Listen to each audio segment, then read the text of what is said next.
வெறும் 4 நாளில் மிகப்பெரிய வசூல் எடுத்திருக்கு ஆடு ஜீவிதம் த கோட் லைஃப். நேற்று 4வது நாள் இந்த படத்தோட வசூல் எவ்வளோ அப்படிங்கிறது பார்ப்போம். ஆடு ஜீவிதம் மட்டும் இல்லைங்க, ஹிந்தியில் வந்து க்ரூ, ஹாலிவுட்டில் வந்து காட்ஜிலா எக்ஸ் காங், தெலுங்கில் வந்து டில்லு ஸ்கொயர், இது எல்லாமே பெரிய வசூல் எடுத்துகிட்டு இருக்கு. எல்லாத்தையுமே இந்த வீடியோவில் தெளிவாக பார்ப்போம். இது இல்லாமல் டாப் 5 தமிழ்நாடு. ஸோ தமிழ்நாட்டில் வசூல் பண்ண அந்த டாப் 5 எந்தெந்த படம் எந்தெந்த இடத்த பிடிச்சிருக்கு அப்படிங்கிறது பார்ப்போம். அப்புறம் மஞ்சுமல் பாய்ஸ், பிரேமலு அந்த படங்கள் தொடர்ந்து பெரிய வசூல் தான் எடுத்துக்கிட்டு இருக்கு, அதையும் பார்ப்போம். அப்புறம் ரொம்ப நாளாக நம்ம சேனலில் ஒரு நண்பர் கேட்டுட்டு இருந்த ஒரு படம் மகாமுனி, அந்த படத்தோட வசூலை இந்த வீடியோவில் பார்ப்போம். ஸோ அதில் சில ஷாக்கிங்கான விஷயமும் இருக்குது. ஸோ அதை பார்ப்போம். ஸோ வீடியோக்குள்ளே போகிறதுக்கு முன்னாடி நம்ம சேனலை நீங்கள் சப்ஸ்கிரைப் பண்ணி நான் பண்ணிவிடுங்க. பக்கத்தில் இருக்க பெல் ஐக்கானை ப்ரெஸ் பண்ணிவிடுங்க. வாங்க வீடியோக்குள்ளே போகலாம்.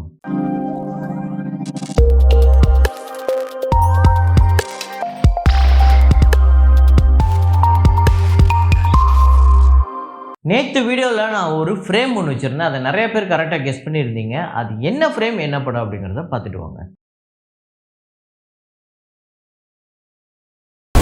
இப்படி ஒரு போரை இந்த உலகம் இதுவரைக்கும் பார்த்திருக்காது.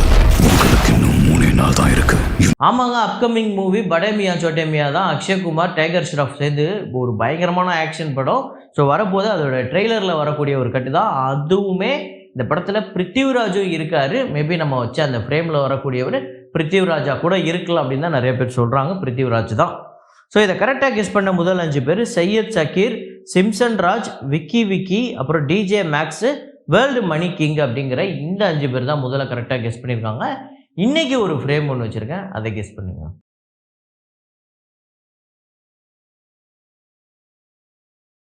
நான் உங்ககிட்ட ஒரு கேள்வி ஒன்று கேட்குறேன். வழக்கமாக நம்ம ஐயோ இந்த படத்தை நம்ம பார்க்காம விட்டுட்டோமே இத்தனை நாளாக அப்படிங்கிறது ஃபீல் பண்ணதெல்லாம் ஓகே.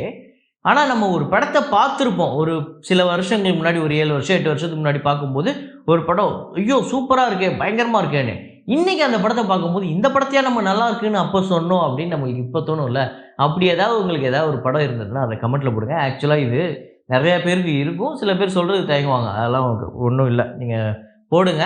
உங்களுக்கு வந்து அதாவது நீங்கள் பார்த்து பயங்கரமாக ஆஹான்னு கொண்டாடின படம் இப்போ பார்க்கும்போது ஐயோ சே இந்த படம் என்ன இவ்வளோ மொக்கையாக இருக்குது, இவ்வளோ கிரிஞ்சாக இருக்குது, பூமர்த்தனமாக இருக்குது, இதை போய் பார்த்து நான் கொண்டாடி இருக்கேனே அப்படின்னு நீங்கள் நினச்ச படம்.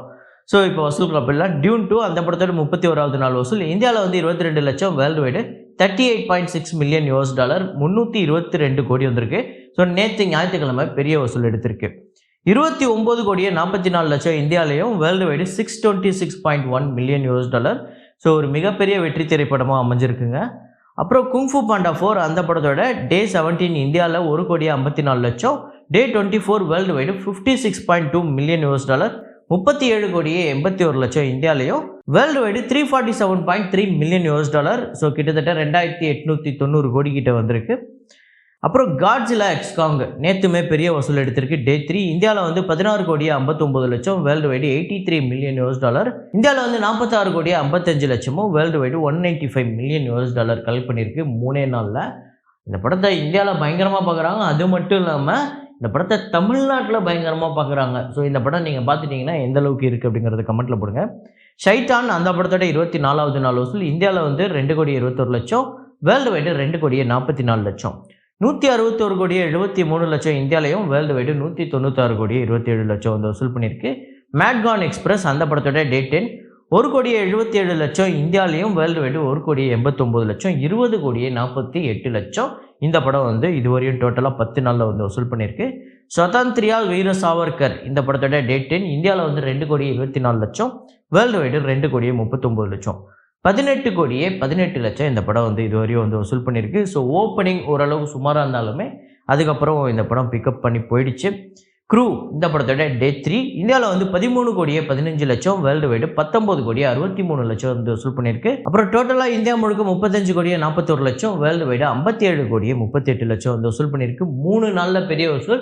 நேற்று 3வது நாளுமே இந்த படம் பெரிய வசூல். ஸோ இந்த படத்தோட தியேட்டரிக்கல் ரைட்ஸ்லாம் எவ்வளோ போயிருக்கு அப்படிங்கிறதெல்லாம் வரப்போகிற நாட்களில் தெளிவாக பார்ப்போம். ஓம் பீம் புஷ் அந்த படத்தோட டே 10 ஆந்திரா தெலுங்கானாவில் 41 லட்சம், வேர்ல்டு வைடு 44 லட்சம், 13 கோடியே 38 லட்சம் ஆந்திரா தெலுங்கானாலையும், 16 கோடியே 47 லட்சம் வேர்ல்டு வைடு கலெக்ட் பண்ணியிருக்கு. டில்லு ஸ்கொயர் அந்த படத்தோட டே 3 ஆந்திரா தெலுங்கானாவில் 11 கோடியே 3 லட்சம், தமிழ்நாட்டில் 26 லட்சம், கர்நாடகாவில் 1 கோடியே 19 லட்சம், ரெஸ்ட் ஆஃப் இந்தியாவில் 29 லட்சம், ஓவர்சீஸில் 3 கோடியே 52 லட்சம், வேர்ல்டு வைடு 16 கோடியே 29 லட்சம்.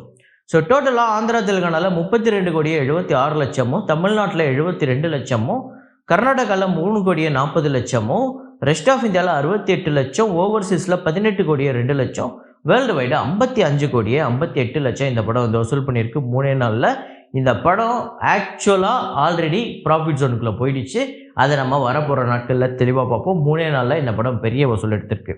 அப்புறம் யுவா அப்படிங்கிற கன்னட திரைப்படம் டே 3 கர்நாடகாவில் 3,51,00,000, வேர்ல்டு வைடு 3,91,00,000, டோட்டலாக கர்நாடகாவில் 10,61,00,000, வேர்ல்டு வைடு 12,79,00,000 இந்த படம் வந்து வசூல் பண்ணியிருக்கு. ஒரு நல்ல வசூல் தான் இந்த வீக்கெண்டு. அப்புறம் பிரேமலு 52வது நாள் வசூல், கேரளாவில் 36,00,000, தமிழ்நாட்டில் 21,00,000, ஆந்திரா தெலுங்கானாவில் 9,00,000, வேர்ல்டு வைடு 64,00,000. ஸோ டோட்டலாக பிரேமலு பார்த்திங்க அப்படின்னா கேரளாவில் 71,58,00,000, தமிழ்நாட்டில் 5,46,00,000, ஆந்திரா தெலுங்கானாவில் 11,19,00,000, வேர்ல்டு வைடு 127,74,00,000 வந்து வசூல் பண்ணியிருக்கு. மஞ்சுமல் பாய்ஸ் 39வது நாள் வசூல், கேரளாவில் நேற்று பெரிய வசூல் எடுத்திருக்கு 71,00,000, தமிழ்நாட்டில் 40,00,000, வேர்ல்டு வைடு 1,34,00,000 வந்து வசூல் பண்ணியிருக்கு. ஸோ டோட்டலாக 217,74,00,000 இந்த படம் வந்து உலகம் முழுக்க வந்து வசூல் பண்ணியிருக்குங்க. அப்புறம் ஆடு ஜீவிதம் 4வது நாள் வசூல், கேரளாவில் 6,55,00,000 வந்து வசூல் பண்ணியிருக்கு, தமிழ்நாட்டில் 1,28,00,000, நேற்று தமிழ்நாட்டில் 1 கோடிக்கு மேலே இந்த படம் வந்து வசூல் பண்ணியிருக்கு.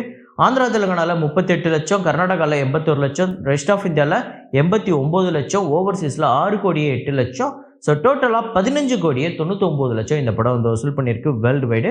ஸோ கேரளாவில் இந்த படம் 23,55,00,000, தமிழ்நாட்டில் 4,05,00,000, ஆந்திரா தெலுங்கானாவில் 1,74,00,000, கர்நாடகாவில் 3,22,00,000, ரெஸ்ட் ஆஃப் இந்தியாவில் 2,03,00,000, ஓவர்சீஸில் 31,61,00,000, வேர்ல்டு வைடு 66,20,00,000. இந்த படம் ஆக்சுவலாக கேரளாவில் மட்டும் இல்லை எல்லா இடத்துலையுமே நல்லா போய்கிட்டு இருக்கு. குறிப்பிட்டு சொல்லணும்னா ஆந்திரா தெலுங்கானாலையுமே இந்த படம் சூப்பராக போய்கிட்டு இருக்கு. தமிழ்நாட்டில் நல்ல வசூல், ஆந்திரா தெலுங்கானாவில் நல்ல வசூல், கர்நாடகாவில் சூப்பர் வசூல், ரெஸ்ட் ஆஃப் இந்தியாவில் 2 கோடிக்கு மேலே இந்த படம் வந்து வசூல் பண்ணியிருக்கு. ஓவர்சீஸில் சொல்லவே தேவையில்ல, எல்லா இடத்த விட ஓவர்சீஸில் தான் இந்த படம் இப்போதைக்கு பெரிய வசூல் எடுத்திருக்கு.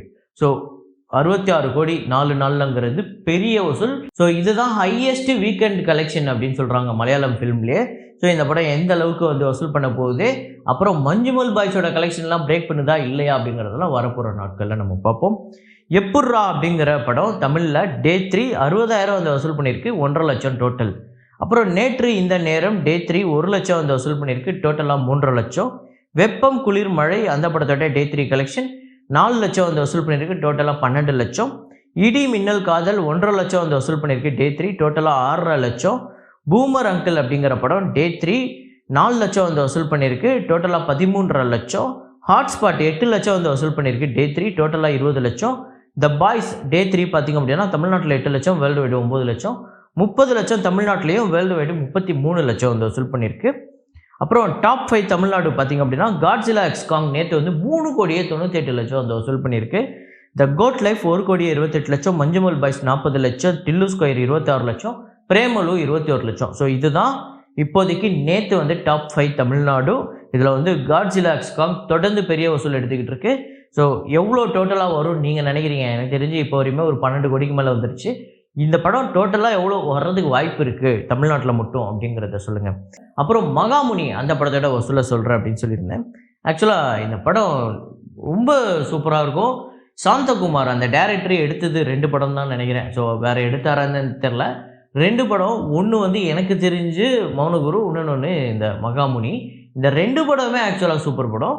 இந்த மகாமுனி ஆக்சுவலாக ஆர்யாவோட சேல்ரி எவ்வளோ அப்படின்னு கேட்டிங்கன்னா வெறும் 70 லட்சம் தான் அவரோட சேல்ரி. ஸோ எப்படி ஒத்துக்கிட்டார்? கதைக்காக ஒத்துக்கிட்டாரா அப்படின்னு தெரில. கண்டிப்பாக அந்த சமயத்திலே அவர் 4 கோடி 3 கோடி 5 கோடிலாம் சில படங்களுக்கு வாங்கிட்டு இருந்தார். 70 லட்சம் அப்படிங்கிறது ரொம்ப கம்மி. எனக்கே ஷாக்கிங்காக இருந்தது. இந்த படத்தோட பட்ஜெட் 3.5 கோடி, தமிழ்நாட்டில் 4,65,00,000, worldwide 5,85,00,000, theatrical rights 2,90,00,000, share பார்த்திங்க அப்படின்னா 3,10,00,000, ப்ராஃபிட் 20,00,000. ஸோ ப்ராஃபிட் எவ்வளோ வந்திருக்கு அப்படின்னு பார்த்தீங்கன்னா 9.66% தான் வந்திருக்கு. ப்ராஃபிட்டு 10% கீழே தான் வந்திருக்கு. ஸோ ஒரு ஆவரேஜான ஒரு படமாக தான் இதை வந்து நம்ம கணக்கில் எடுத்துக்க முடியும். ஆனாலுமே இந்த படம் ஒரு தரமான சம்பவம். ஆர்யா நடித்ததுலேயே அவரோட கெரியர்லேயே ஒரு முக்கியமான படம். இந்த படம் உங்கள் எத்தனை பேர் ஃபேவரட் அப்படிங்கிறதுக்கு மட்டும் போடுங்க. இதே மாதிரி ஒரு வீடியோவில் இதே மாதிரி கலெக்ஷன் ரிப்போர்ட்டில் மீண்டும் நான் உங்களை சந்திக்கிறேன். Signing off Rahman.